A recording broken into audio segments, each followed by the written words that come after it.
Last time we looked at the PS3, and today we'll take a look at Microsoft's Xbox 360. I bought one because there were a few games I really wanted to play. So if you're in the same boat as I was and want to experience the system and some of its exclusives, then the time to buy is now, because the system and its games are currently very affordable. I say this all the time, but I'm mainly a PC gamer, but I get enjoyment from gaming in many different ways, and one thing I really like is exploring all the different ways one can play games. That's why I like having different consoles instead of collecting for a console. Personally, I get more satisfaction out of that, because I think it provides me with a better perspective on what kind of hardware people use and why they might prefer one thing over another. I've actually had a lot of experience with the Xbox 360 before I ever bought one, because a good friend got one back in 2006 or 7, which we would play on for many years. It's this very system, and this one didn't red ring, but it does overheat almost instantly after you turn it on. Nevertheless, I get a bit nostalgic looking at it because this very box introduced me to the wonders of modern console gaming before the PS3 did. And in fact, I think the in-game overlays and features, as well as the menus, are nicer than that of the PS3.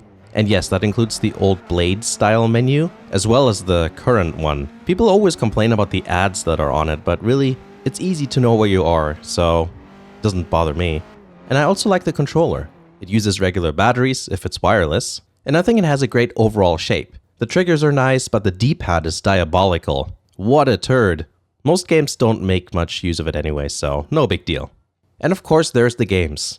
The Halo franchise is one of the first that come to mind. Fun fact, Halo games were actually what made me somewhat proficient at using controllers. It's mostly been keyboard and mouse prior to that for me. I've played online quite a bit, not with much success, I'll be honest, and making custom maps in Halo 3 Forge was a lot of fun when playing with friends. I also have good memories of the Fable franchise, and while Fable 1 and 3 are on the PC, the second game is only available on the 360. That alone is worth the system for me. It's the first game I picked up for myself when I bought it. Also, I think Fable 2 is my favorite clunky game. I don't know why, but for some reason the controls just feel so unwieldy. But it captured my imagination with its style and atmosphere. Gears of War isn't exactly my thing, but I know there's a lot of people who are interested in the franchise. So there might be some people looking to get into that. And it was one of the first 360 games I ever saw that made me go, oh, that's somewhat close to PC territory. Not sure which one it was, but I think it might have been the second one. A franchise I really wanted to play was Forza, and I really wanted to compare it to Gran Turismo 4 and 5, which are the specific games I've played. And honestly, I think I like Forza more. The specific game I played was Forza 4. Just so you know, when it comes to racing games, I prefer simulators. I've spent countless hours playing R-Factor, Project Cars, and Dirt Rally with a steering wheel. So I think of Forza and Gran Turismo as more arcade-style games that you can just play around with casually for an hour or two when you don't want to get too serious, drag out the steering wheel. And I also like how both franchises feature lots of cars to collect and championships to race. And something I like about Forza 4 compared to the Gran Turismo games is how the cars feel. There's more variation between the cars, whereas Gran Turismo is like understeer central at corner entries. Despite the variety of cars, everything feels slightly normalized with Gran Turismo. And something Forza 4 does quite well is simulate how the car slides. The Nissan 240Z or Fairlady or whatever you want to call it is a great example. The back wheel stands around slightly in corners, especially fast ones, and it's really fun being able to control that. Don't really get that with GT4 or 5. That being said, I've never played either with a wheel, so yeah, just a controller. As I said, when it comes to these kind of games, it's more of a casual affair for me. There's also a few other specific games that didn't make it to the other platforms. There's a list on Wikipedia which you might want to take a look at. It includes a few notable things, for me anyways, like one Katamari game, DOA 4 and DOA Extreme 2, and this obscure thing, Automedia's Excellent. Now that's a funny game I'll talk about one day. The 360 is also backwards compatible with some Xbox One games. You know, the first Xbox. Yeah, so that's pretty cool.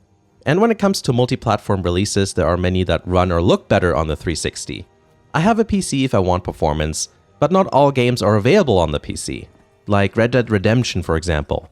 That one is quite known for being noticeably better on the 360. Now, it is a bit difficult to make blanket statements. There are exceptions, and some games run and look better on the PS3.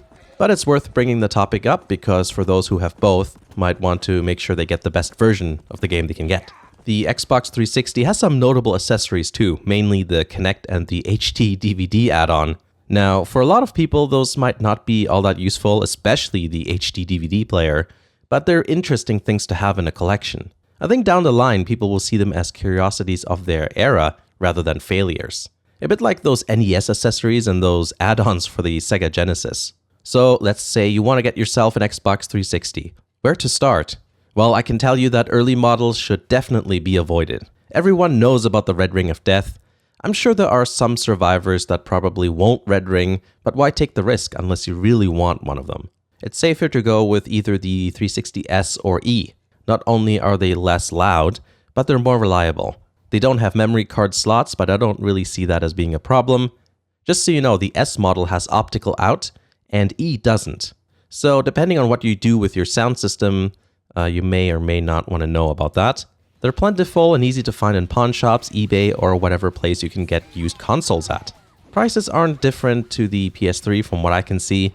Sub 100 Canadian usually gets you a console, a controller, and maybe even a couple of games. And around 120 or 130 often gets you a system and a decent starter pack of games. Special edition games or systems obviously will cost more, but it's probably safe to say that things aren't going to get any cheaper than they are right now. So yeah, that's why I think you might want to consider getting an Xbox 360.